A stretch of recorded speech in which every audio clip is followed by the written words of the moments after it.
Hi, Christopher. Oh, wait a second. I haven't I got was on. on. I was muted. I was just saying, look at that view. Yes, nice. That looks beautiful, mate. Thank you. I'm sticking on my Awesome. Good to see you. thank you. Good to see you too. Yes. It's been a while. It has been. It has been. Yes. How's it been in Valencia these first few weeks? It's been really nice. We're definitely glad we made the move. Yeah, it was a good decision. Um, Yeah, I can Now imagine. it's been you know, getting used to Spanish bureaucracy. It's the usual thing, There's a form to fill, and the office only opens from 11 to 11:30 every third Wednesday, and only when there's a full moon, all that kind of crap. But There's always well, downsides to everything. Two sides to everything. Yeah. absolutely. I get the feeling they haven't really done the whole digital transformation thing here quite yet. No. Whereas They have a term. They have a term in Spain which is mañana, they tomorrow. do, they do. I've been for the most part really liking it. People are really nice. If you make Yeah. even the smallest effort to speak a bit of Spanish, they'll go out of their way to help you. They're good people here, and it's very safe. It's really safe. Like, I'm up here. Where we're staying, like kids are down, they're down on the beach, hanging out with some other kids, having a nice time. I can hear Awesome. them, I can't see them. I can hear them yelling and yelping. And yeah, just like at nighttime, my wife and the kids can walk around. I'm not worried. It's very safe. It's really Yeah. good. Yeah. Yeah. That's excellent. That's excellent. It's kind of like Portugal in a way, tucked away in the corner of the world. And it's Yes, a very, very safe place to live. And it's just great to raise a family. So yeah, really, really happy for you and the whole family making the movement. thank you. Awesome. It has been, yeah, a good decision. We're glad we did it. Definitely. You're still in your, I recognize your home. So you're still in the same home. It's Yes. your home office. Yeah, definitely. Yeah. The home office. So we've been here for a couple of years now. And when we moved here, she has a spot on the other side of the house. And I saw this and I was like, yeah, shotgun, as they say.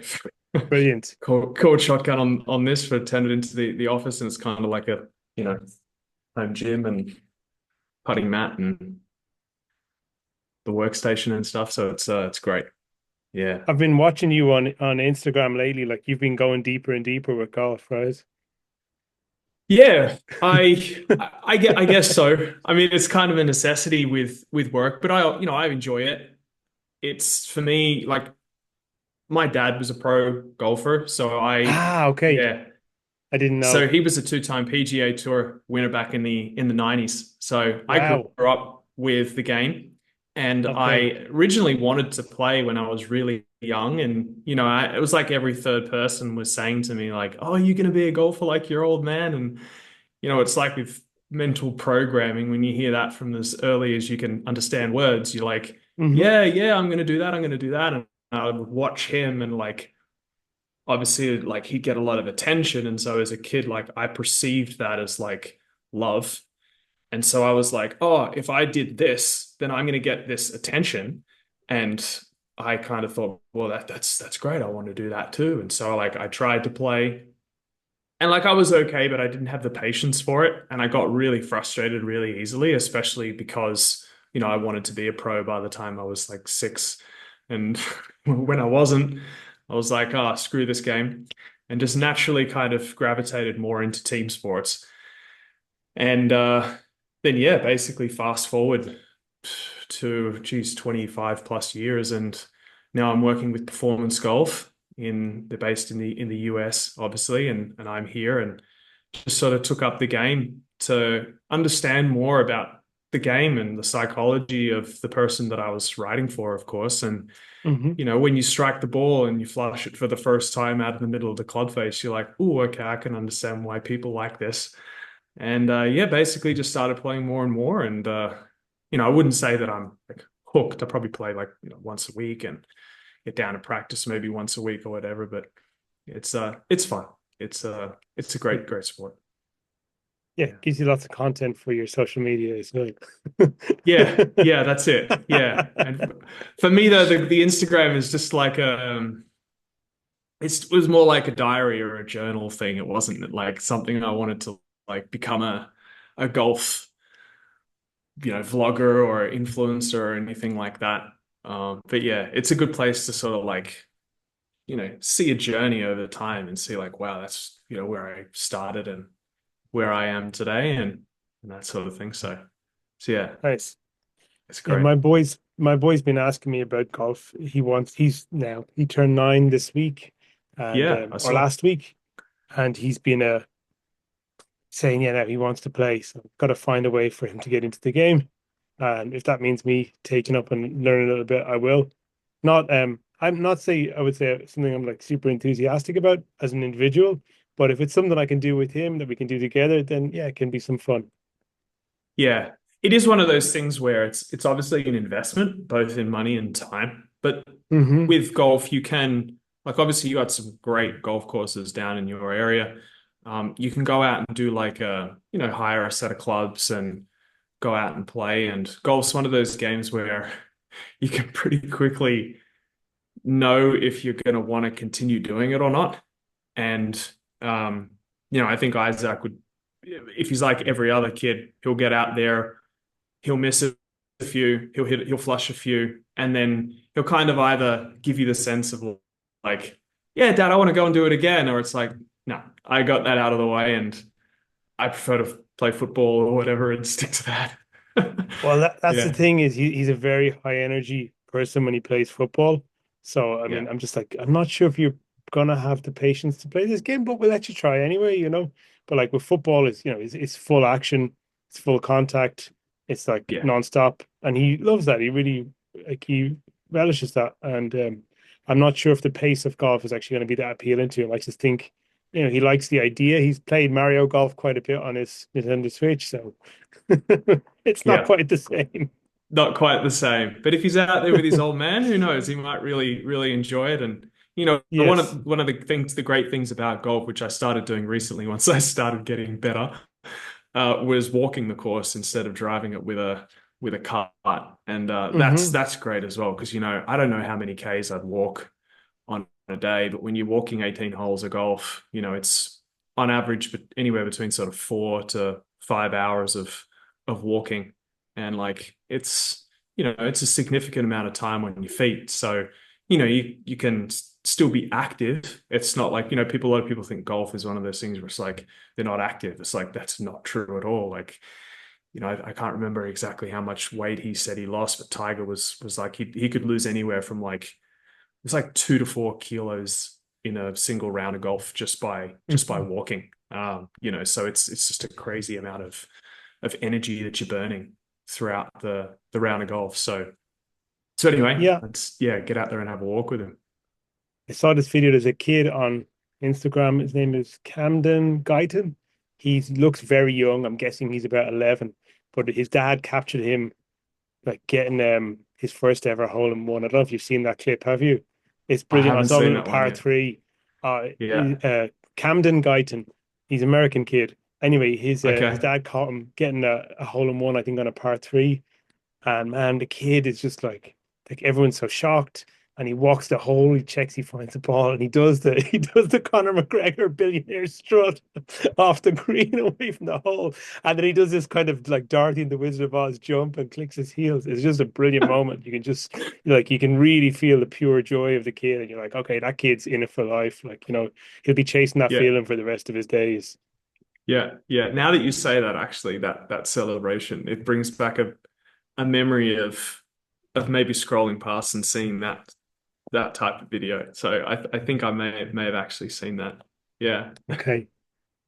So Love it. you're fully like full time now. All of your work in marketing is all specifically on golf and specifically more niche now on golf trainings. Is that correct? Yeah, so performance golf, like I'm with performance golf full time, and Mhm. basically performance golf have two different forms. Well, they actually have more than two forms of products. So now they started off really purely digital. So that being like online training courses with some of the best gurus in the world. So like Hmm. Tiger's former coach being one of them, and a top 7 Golf Digest coach, Martin Chuck, being another one, and some other big names like Nick Faldo, who, anyone who's kind of heard of golf would know the name Nick Faldo, and like he's been involved with the company as well. And so they started off with digital, and then they kind of grew into wanting to do more like physical products. So they've got like Hmm. training aids, and also like one particular product that's a driver, but the driver is actually built to reverse a slice, which is the number one problem in golf that affects like 90% of golfers. And for those who don't know, golf, a slice is where you basically hit the ball and it slices out to the right. And it's a really frustrating issue for a huge amount of golfers. So they created a club specifically with 7 features that were designed to reverse and essentially battle that issue. And that's been a great success. And they also have other products like high ticket and camps, golf camps, things like that. So I'm not really involved in that side of things. I'm involved specifically in the Facebook and social media advertising for the Hmm. digital and the physical products, and getting more involved now in the front end. So like on the CRO stuff. So like rewriting some of the VSLs, new leads, and things like that to try and move the needle there. Because I've been with the company now for 2 years, and got wins on the board with ads, and so tested and got a lot of insights into what was working on the ad side. It kind of got to the natural stage where I was able to like take a step up and have more of an impact on the CRO side and move the needle there. So yeah, that's looking forward to getting more involved in that. That started pretty recently. Yeah. Okay, brilliant. With CRO, did you go out and do some retraining, or was it just sort of a natural development of the things you'd already learned from being a copywriter?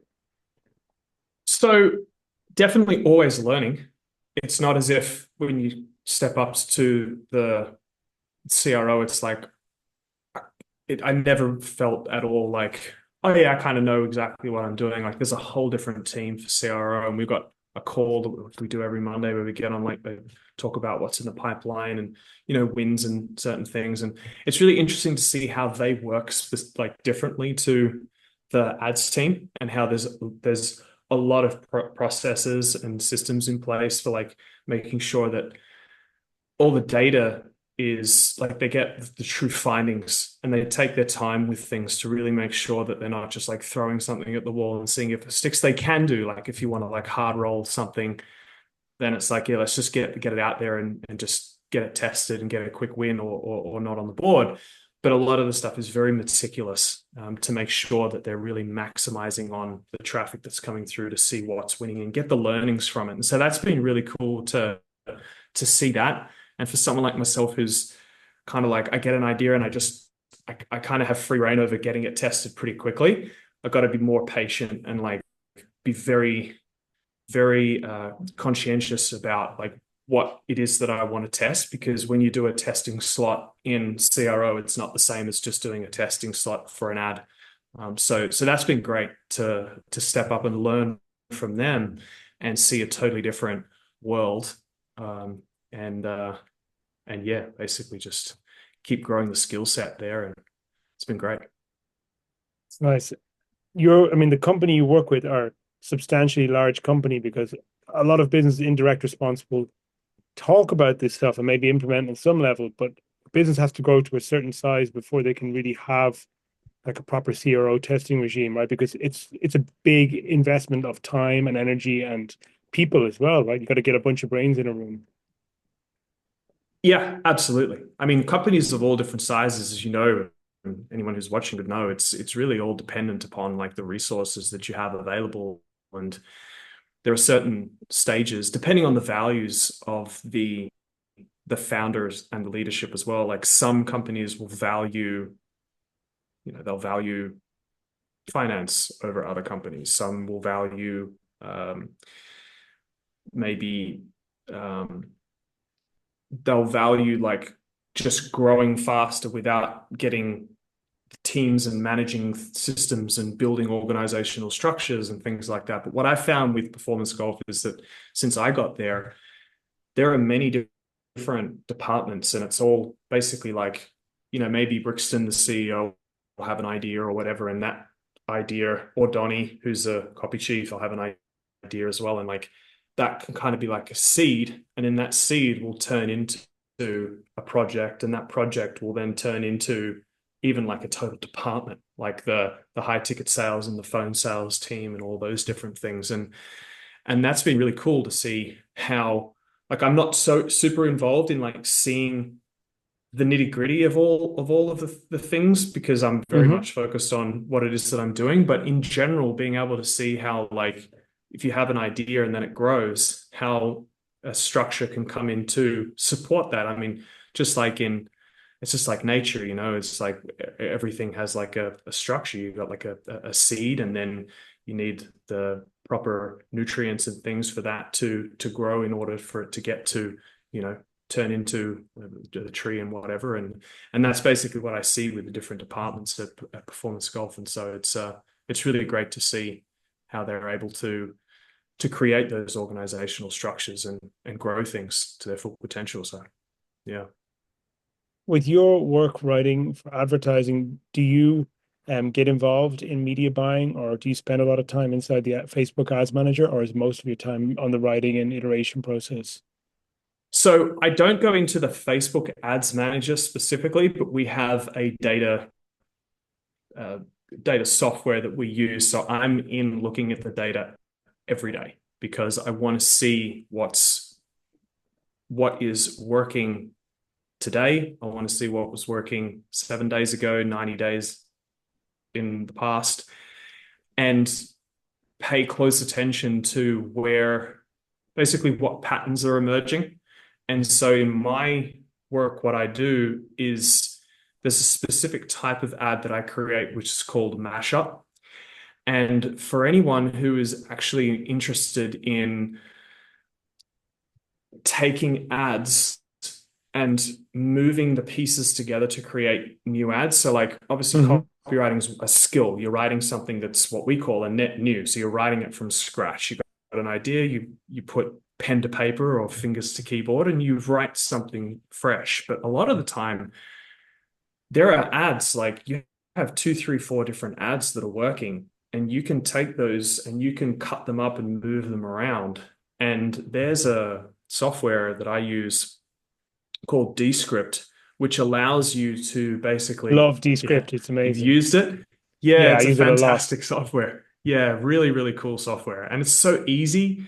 Like obviously, like AI tools, like we know this, they're built to make things easy. And this one has just been fantastic. It's just such a go-to for me because it's like I can grab any two or three different ads and move them around and see in real time. Because Descript, for those who haven't used it before, it shows the video on the right and the text transcript on the left, and it follows through as you go through the video. So you can see as a copywriter what text is on screen, and simultaneously, like you can cut out certain parts and move things around in different orders, and you can grab three or four different assets and mix different parts around to make a totally new ad.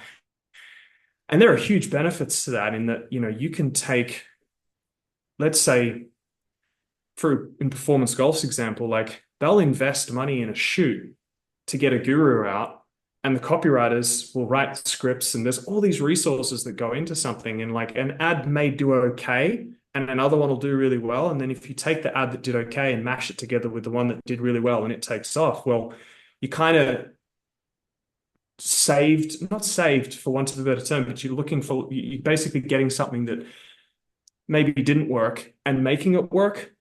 And all of that investment that went into that now kind of makes sense. And there's a huge return on investment. And instead of just saying like, oh, okay, well, these didn't work. And like you just leave them be. And then that whole thing was kind of like a waste. It's like, no, something like Descript, you can take those assets and you can move those pieces around and really just get certain things to scale. Maybe it's just a segment.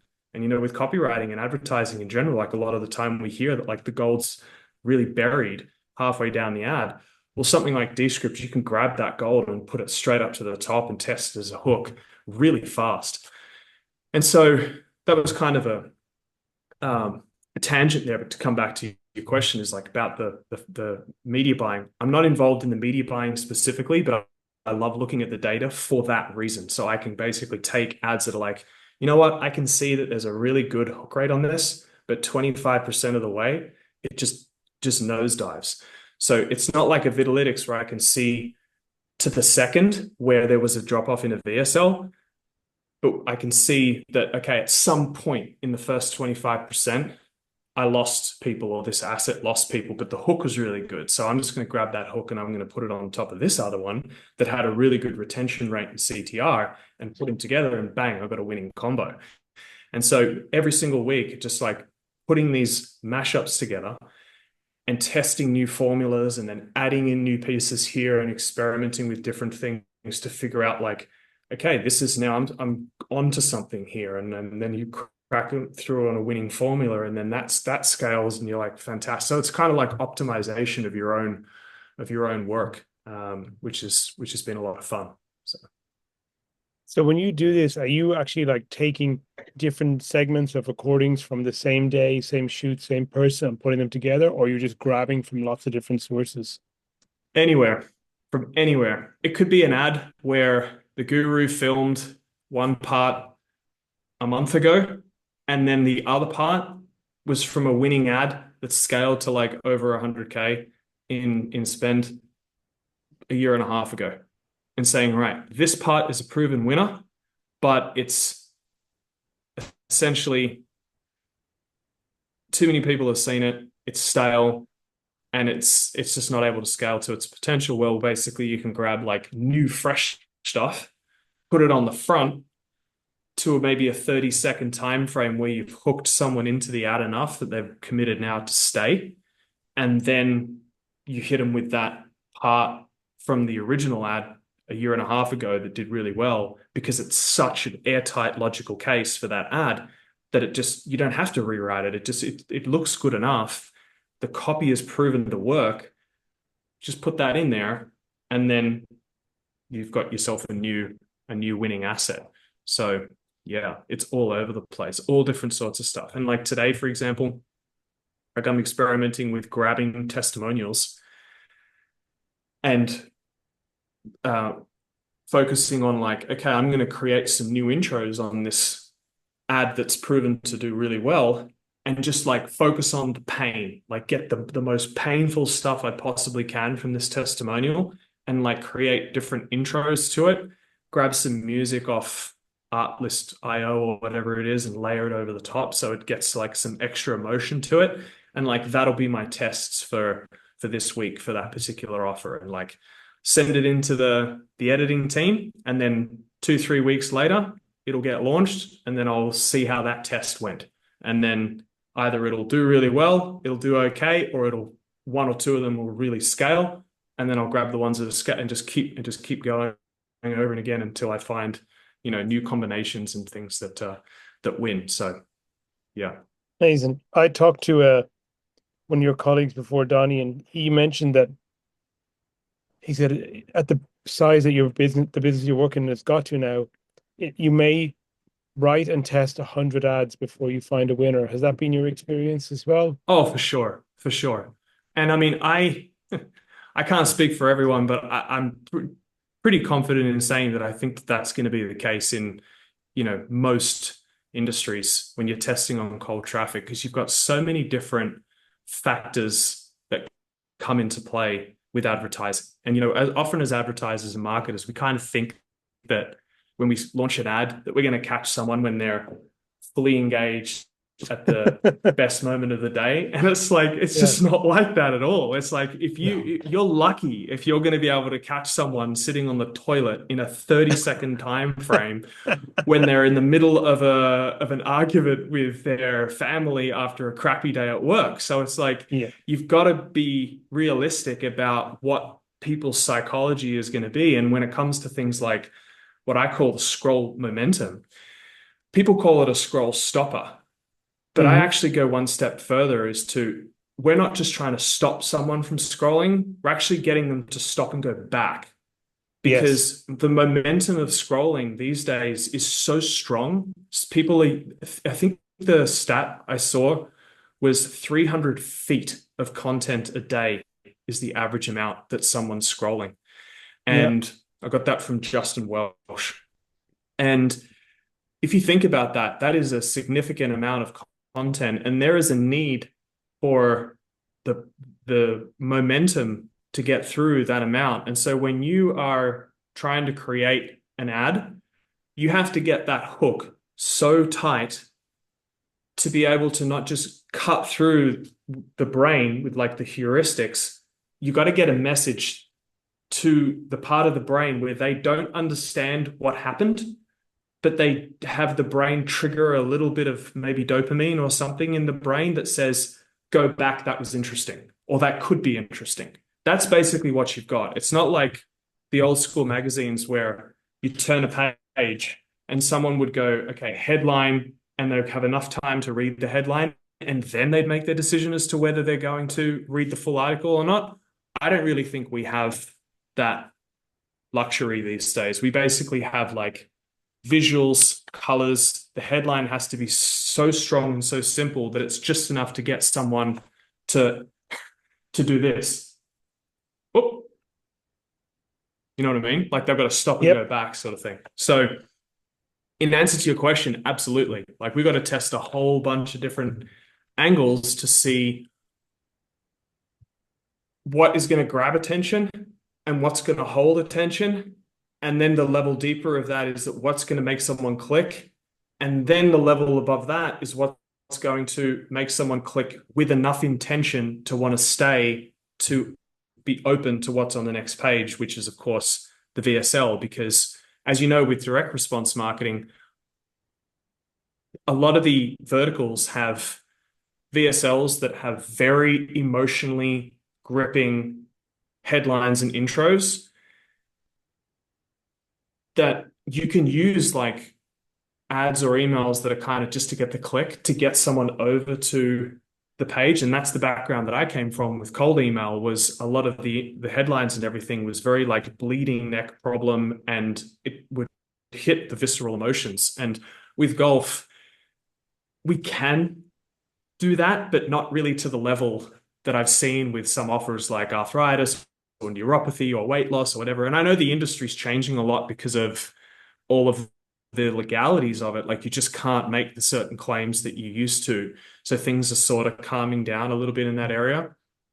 Um, but yeah, it's very much like, how do you find the winning combination where you capture someone's attention enough to get them to stop, go backwards, stick for 5 or 10 seconds, make the commitment to then watch the ad, get enough information and value, because golf's are very much at the stage 5 level of awareness and sophistication, in that they've got hundreds of thousands of hours worth of content on YouTube that they can go through and watch for free.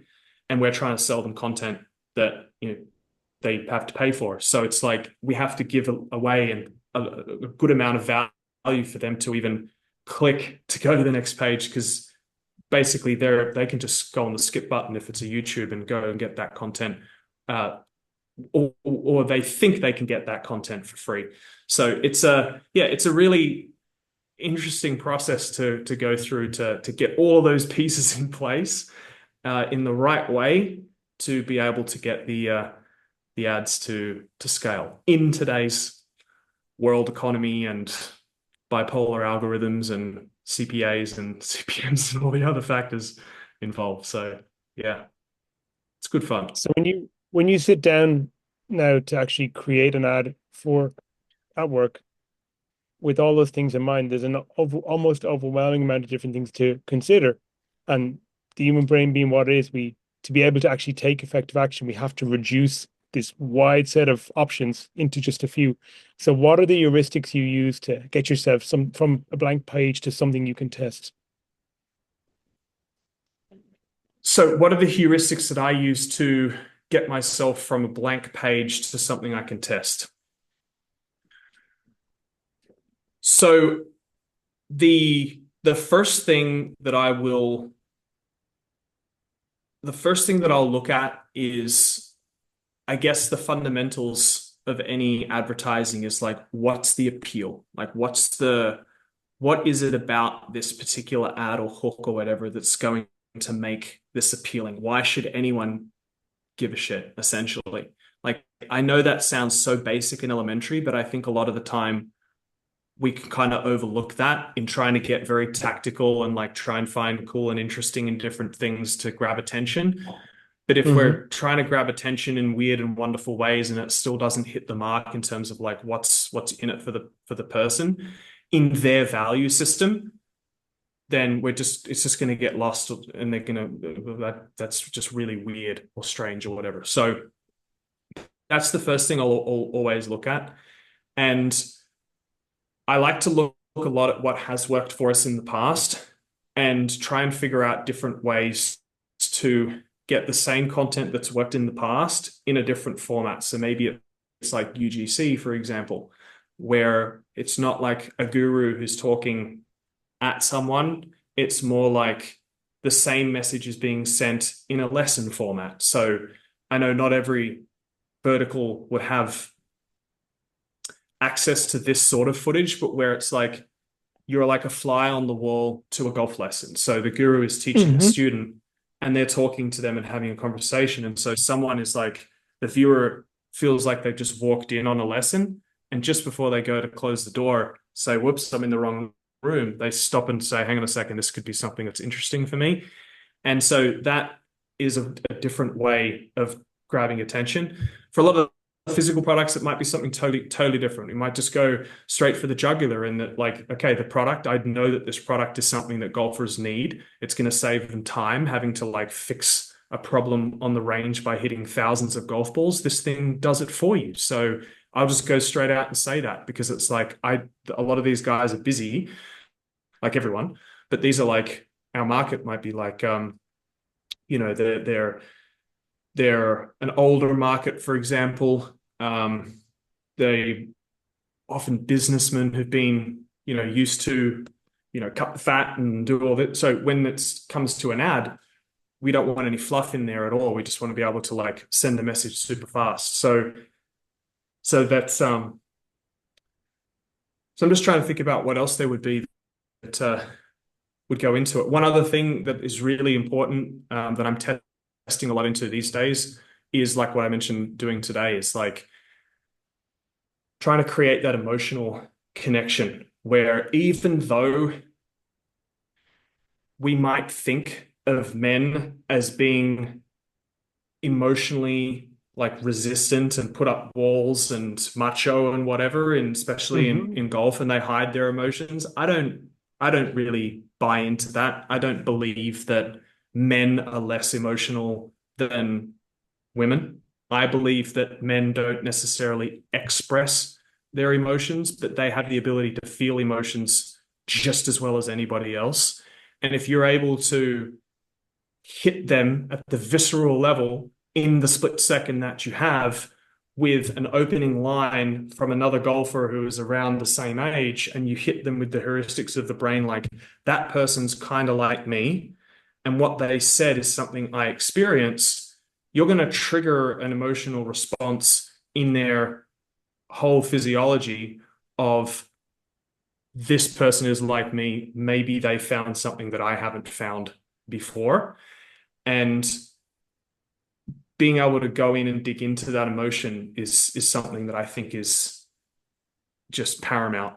And so that's another thing that I'll look for as much as possible. So, so yeah, long-winded answer, but hope that covered it. With And you mentioned earlier on about golf being a stage five market, and by saying that you mean it's a market that's been around a long time.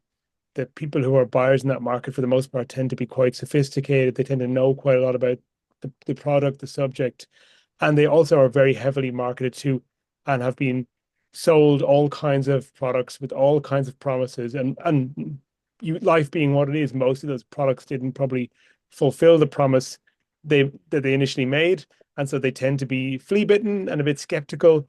And I've heard it all before. How do you Exactly. go about finding fresh things to say to people in a market like that where they really have heard it all before?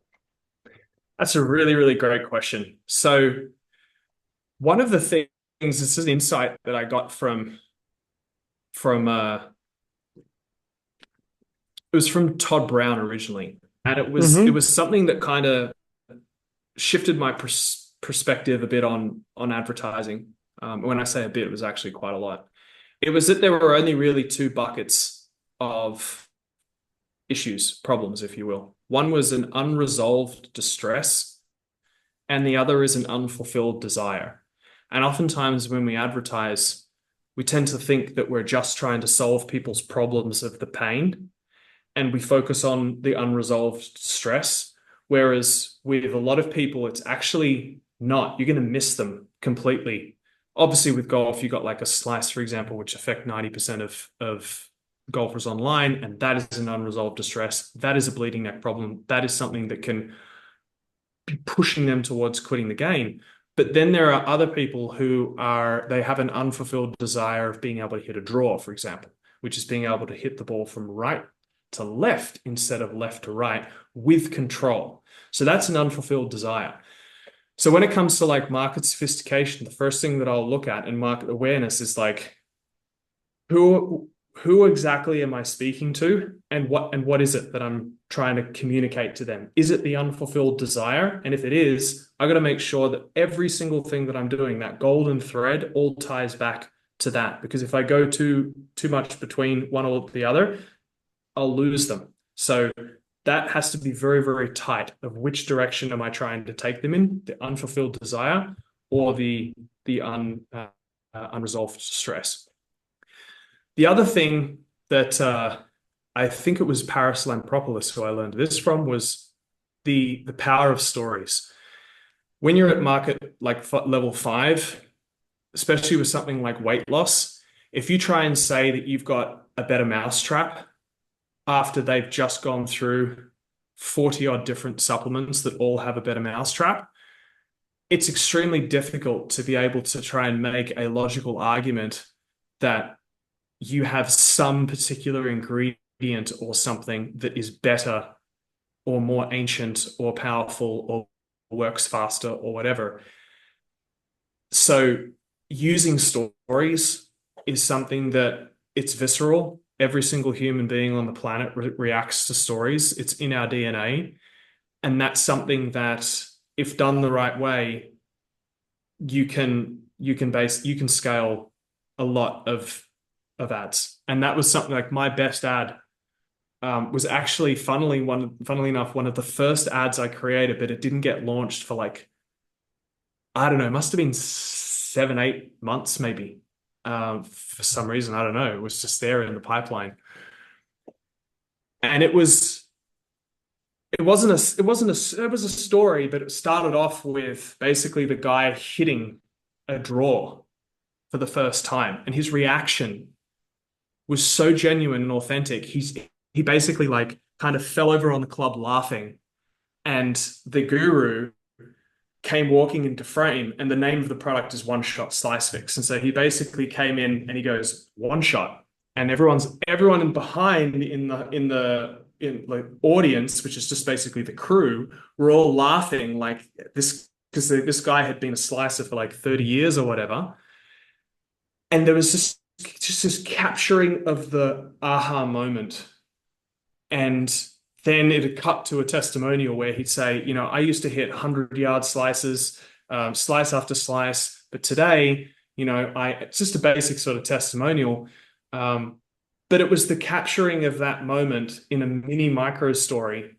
The ad took off. It absolutely took off. And that proved to me that when you get all those pieces in the right way and get authentic moments, not just testimonials. This is something where I see so often people will get maybe UGC creators in, or they'll get people to do testimonials, and they'll get the person to say like one line that was a negative thing in their life. Like, oh, I used to suffer with like this. And then like maybe one layer deeper. And then that's it. That was the pain they were in.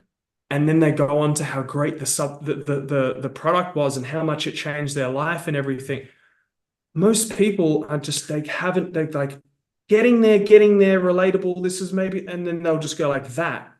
Whereas if you go deeper and actually get authentic, genuine stories from people, that I don't care what level of awareness you are or sophistication you are, it's very difficult for anybody to watch something that authentic when it's done and put together correctly by a copywriter or an editor for them to say, wow, okay, I gotta have a look at this because you can't fake this stuff. So that's something that for me is super important is to search and find in our terabytes of data those authentic stories and cut them and put them together in ways with the right music and test different angles until I can get one that really works. So yeah, Brilliant.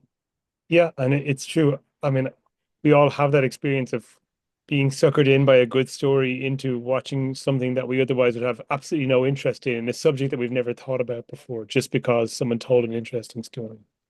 exactly, exactly. It doesn't matter what industry you're in. It's everyone loves a transformation story. They Yes. continue to work. But if you're going out trying to get testimonials and they're fake and like people people know like there's a there's a part of the brain that is active that I don't care who you are. Like there is a subconscious response that people feel, an intuitive response that people feel towards other human beings, and they don't have to be woke or aware or anything to know that. They're just going to have this sense of like something's not Yeah. quite right about that, you know, Yeah. The bullshit or detector. Some exactly. people are more finely tuned than others, but everyone's got some amount of us. That's exactly right. That's exactly right. And I'm going to pause yeah, you go on on. that thought for 1 second, Chris. There's a knock at the door. I'll be right back. Okay. Yeah, sure. No worries. No worries. And we're back. Yeah, it's We're just back. my son at the door, just coming home from being at the beach. Nice. So this issue with testimonials, I found the same thing is that when somebody knows they've got to give a testimonial, they feel like they're on stage. It's like the dream where you wake up and you're doing Yeah. your final exam in school and suddenly you realize you've got no pants on and you freeze. And that's how people are when they're asked to give a testimonial. And they think, I have to say something nice. What can I say? And they feel Yeah. this sense of social obligation, awkwardness that they have to say something nice, and they don't give an authentic and true account of their experiences. But those like the things that make for a good testimonial tend to be emergent, and it's more like if you can just get somebody into a conversation and get them talking, and later on you can actually just extract the few little bits where they say something very insightful and use that, it tends to be Yeah. generally better. Absolutely. I couldn't agree more. Like we'll have 20, sometimes 10-minute A-roll clips of golfers who are doing like testimonial experiences and things. And what I'll often find is in the beginning, they'll like some, it depends on who's directing the shoot as well. Because I've got like different people who direct different shoots in different parts of the Hmm. country. And some will feed them the lines or tell them kind of what to say. And well, not exactly like feed the line by line, like it's a fake testimonial, if that makes sense. But it's kind Hmm. of like, say maybe something like this, because the golfers are kind of like they're more introverted, they don't really know what to say, and they'll kind of say it, but it just doesn't come out authentic. But then if you just let them kind of go, they'll build in confidence themselves and they'll stumble over a few things in the beginning and they'll get nervous, but then they'll get the hang of it and they'll get in a role. And because they're obviously not trained speakers, it might take them some time. And most people probably wouldn't feel comfortable with that because if they're doing a shoot, they've got to be like deadlines and whatever. But if they just hung on another minute or two, that person could just get into the zone in there, and then the authentic stuff would come out. And even if it's just two, three, 4 lines worth of stuff, that there is the gold. And then there are others. Like one, I can share this if I can remember them. There was a book I read called Story Brand by a guy called Donald Miller, and Yes. he gave, here they are, 5 transformational story testimonial questions. So anyone who's ever looking to do testimonials in a really authentic way, these 5 questions are really fantastic. And what you do is you ask these questions, and then in the recording, you just cut your question out, and the answers will create a perfect story arc. So those Brilliant. questions are, what was the problem you were having before you discovered product name? What did the frustration feel like as you tried to solve that problem? What was different about our product? Take us to the moment when you realized product name was actually working to solve your problem. And then tell us what life looks like now that your problem is solved or being solved. And those 5 questions, those answers, like I said, will create a perfect story arc. And you just have to take your part out of the recording and gel it together. And you'll have some really, really nice, authentic content there. So that's a really good way to trigger people's authentic responses without asking them like, general basic questions that don't really get them to, because, the quality of life is really about the quality of questions you ask. And it's the same with the questions you ask yourself or questions you ask other people. If you ask basic, boring questions, you're going to get boring responses. But when you ask the right questions, you get people to really think. And that's when they deliver things from the heart. That's really interesting. So yeah. Brilliant. Where do we go else? Yeah. Do you want me to keep hitting you Well, with questions about marketing, or are there things that you would like to talk about that maybe are uh, close to no, your heart? I guess there is one thing that I would love to share with anyone who's watching, and this is something that I'm very inspired by this because it really changed my life. And just for a bit of like context and background, like I came from Australia, grew up in Australia, 25 years. I wanted to be an athlete when I was younger, as I mentioned. First it was golf, then I got into team sports. Had an opportunity with the AFL, professional AFL, had a 1 year on the rookie list there, but I got about 25 different injuries and illnesses. Yep. For those who don't know, what is AFL, please? And what is AFL? It's a great, yeah, I was skipped over that. AFL is the Australian Football League. So it's a sport that is native to Australia. If you haven't seen it before, definitely suggest looking up AFL Australia and having a look at some of the clips there. It's like a 360-degree game. You kick it, you handball it. If you've ever seen Gaelic football, obviously where John is Hmm. from, it's similar to that. We play against They're Ireland definitely once a connected. year, and There's some they're roots definitely there. Yeah. connected. Yeah. Yeah, it definitely is. And it's a 360-degree game. It's very, very entertaining. And yeah, it's a lot of fun, but it's also very brutal in a sense that like you can get hit from anywhere, as opposed to like rugby or even NFL, where it's like you've got one line and then another line and they go against each other. AFL is 360. So I could kick it forwards, I could kick it backwards, someone could tackle me from in front, behind. You've got to have this awareness of where you are and where other people are, and at the same time, as well as be able to make decisions. And I didn't have that background because I came from rugby. So I was very much used to being a fullback. I could see everything in front of me. And so when the ball came, I kind of knew, all right, there's my gap and I'd go for it.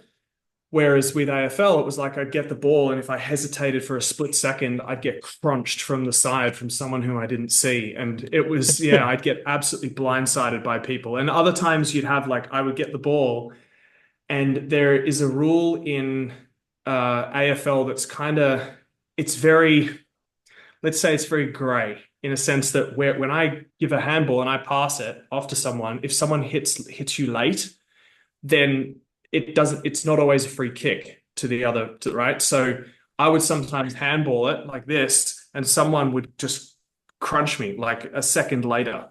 and just level me. And so like I'm a skinny guy, and so when they hit me, they'd hit me, and I just my spine, I just every single vertebra just either went back into place or out of place. I wasn't really sure, but anyway, still wearing a lot of the injuries and recovery a lot from a lot of those. But yeah, I've got a lot of injuries and illnesses when I was young, and after my first year, I was cut from pro AFL, and I went into a very, very, very dark space, and I didn't know what I was going to do with my life at all. I didn't want to go to university because I didn't agree with going to spend all that money and all that time on something that I wasn't certain about. And so I went into personal training, which was like a natural transition for me. But I also went through a period of a lot of drugs and alcohol and finding myself and that sort of thing. And it was tough trying to find my way back again. And eventually I got a one-way ticket out of Australia when I was 27 and went traveling through Spain in the south in a place called Algeciras, which I highly suggest going and Yes. visiting in that area and Tarifa and everything when you can with the family. It's stunning over there. And I went on this trip, and then I met my now partner Sophia, and we've been together for 7 years, and we have a daughter over here. She's almost six, she's turning 6 next month. When I was over here, I still just didn't really know what I was going to do. And then Soph fell pregnant, and I basically had to get my life into order. So I got my first remote role, and it was in phone sales, working for an Amazon services agency. And I got into sales because I knew, like, okay, it's a way to make money essentially, and I was kind of good at talking, as you can tell, and I enjoyed being on the phone with people, and I started down that career path. But I always had this dream of working from home, essentially, with my computer. And I think, anyone who's watching this, and so many other people who aren't, call it a dream, but it's like it's obviously it's got its ups and downs, but it's one of those things where for me it's kind of like a way of life. It's a non-negotiable. It's like I'm not going to ever go back to working in an office where I have to go through a Never gonna have a commute. I job saw a stat again.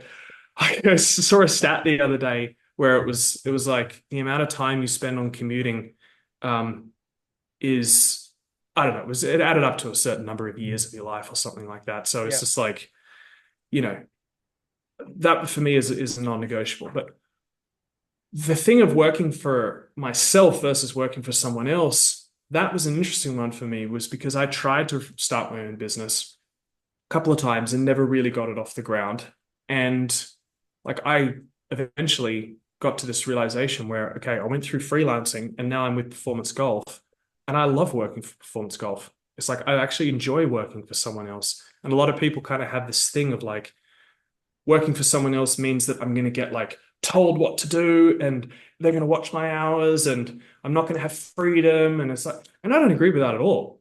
I think it Not really true. depends on, yeah, not true at all. It really depends on who you work with. And, company culture is really important for some companies to make sure that, people are well looked after and they've got flexibility. And we're going into an age where flexibility is so much more important for people, and companies realize this, that as long as you show up and produce and do things on time and produce high quality work, companies will give you the freedom and flexibility to feel as if you are almost your own CEO within your department. And that's what Performance Golf has allowed me to do, is to experiment with different things and be sort of responsible for my own little area.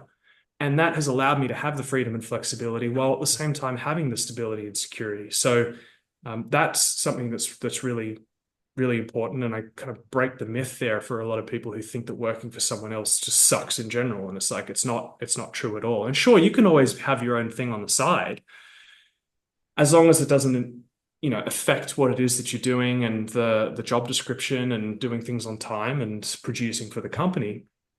But people will often let you do that as well. But what I really wanted to share was this sort of turning point for me with this. Like, I always wanted to try and know what my purpose was after sport, because I didn't really know what it was going to be, and went through that dark period for a number of years.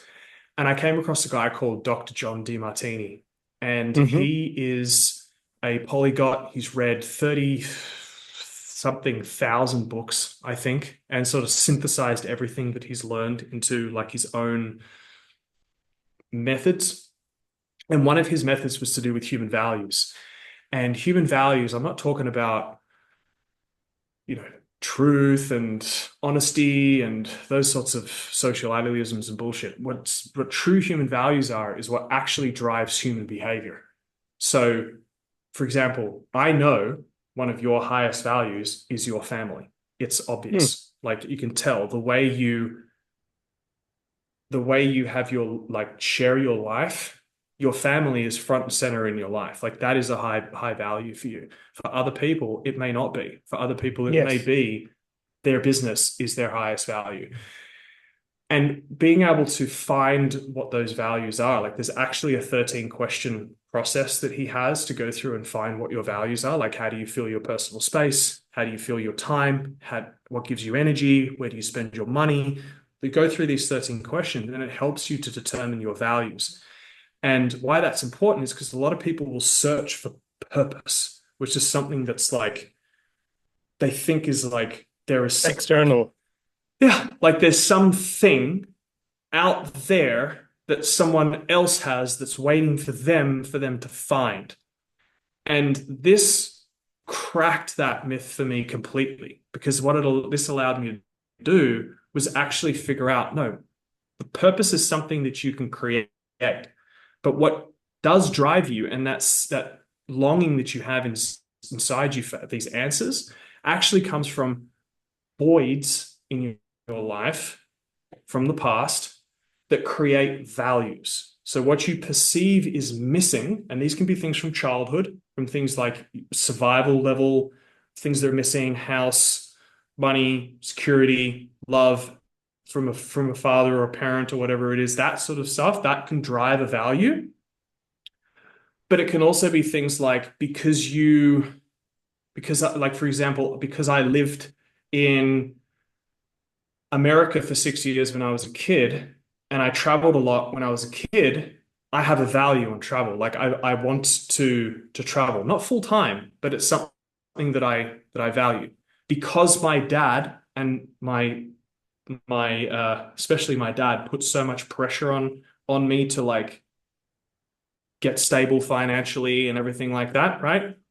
I have a value on earning an income and being financially stable. So these voids, once you go through and you figure out what these values are, you start to make sense of this thing of like, oh, okay, it's not that I'm trying to seek something out there, which then what happens is people get on and they'll go through social media and they'll see everybody else's highlight reel and they'll start going, oh, well, that person's doing that thing. Maybe I should go over there. And then they go over there and they try that thing and then they give up. Why? Because that's not actually their highest value. It's an injected value from somebody else. They're trying to live up to an expectation and a fantasy, and they end up giving up and then turning on themselves and saying that they're lazy, they can't follow through on anything. They've got learning problems or whatever it is. They start getting labeled, all these other things, when really they're just living by injected value systems of other people. So why I share this is because understanding this was something that really helped to transform my life, and studying Dr. John DeMartini for a number of years now has really helped me to figure out what are my own values. And then once I'm clear on what they are, I know where I'm going. And then everything that I do, I can link through a process to my highest values. So if there's a task that you don't enjoy, what's going to happen? Well, you're going to You're not going to procrastinate do on it. that task. Yeah. You're not going to want to do it, right? You're not going to have, because your brain, what happens with the brain is like, it sees this thing, this task, as in the way, right? So our natural response to that is, I want to avoid this thing that's in the way, procrastination, etc. But if that task needs to get done, either because it's tax related or it's because it's in your job description and someone else is waiting for that task to be done by a certain deadline, unless you're able to shift your perception of that task from being in the way to on the way, then you'll continue to feel that. So this process of understanding your highest values and then linking it, you can go, okay, well, I know where I'm going. I know what my own values are. So now, anytime I'm doing this specific task, I go through this linking process. It becomes a habit where you naturally be able to see the links between what that task is doing and what this task, what your highest values are. And then it becomes very easy to get over that friction. So it's really, really powerful. So that's something I wanted to share to wrap up with. Awesome. I will Dr. look John that up on DeMartini, it. go and check out his work. It's 13 questions. I'll see if I can find something on that and leave it in the show notes. Yeah, absolutely. It's just his website, drdemartini.com/values. I'm no affiliate or anything like that.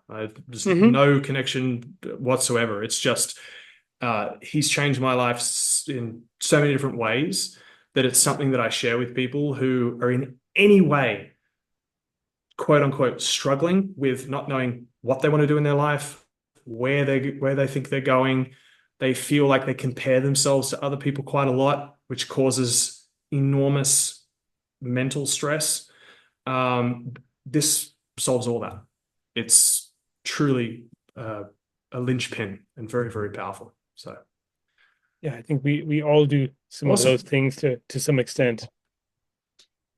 Yes. Yeah, definitely. It's how much do we allow them to continue and affect us in a negative way to slow us down from being able to live our most true, authentic life. So, so yeah, that's definitely helped to overcome that. So anyway, I Brilliant. know we're on the hour, so it's great Thank speaking with you, John. Thank you. 1 second, son. Thank you so much, Christopher. It's been really nice Hey, talking to you. Isaac. Isaac, you want to come and You say a quick too. hello? Come over and give a little wave here. Come on. Give Hey, me a happy friend here. birthday for last week, Isaac. And he's saying a quick happy birthday. Yeah. Hey, Isaac, You happy hear birthday those? for last week. You're feeling shy now. Don't worry, this isn't going live on social media. He doesn't like when I put him into social media pictures too much. He's like, Daddy, stop putting me on Facebook. You okay? I understand. Well, I'll reach you in a minute, nice to okay? meet you, Isaac. Hey, thanks, All right. Well, Christopher. thanks very much for having me on, John. It was a pleasure speaking with you. And yeah, hopefully now that we're closer to each other, it means we get to meet up in person sometime soon. Yes, That'd be that'd be great. amazing. Thank you.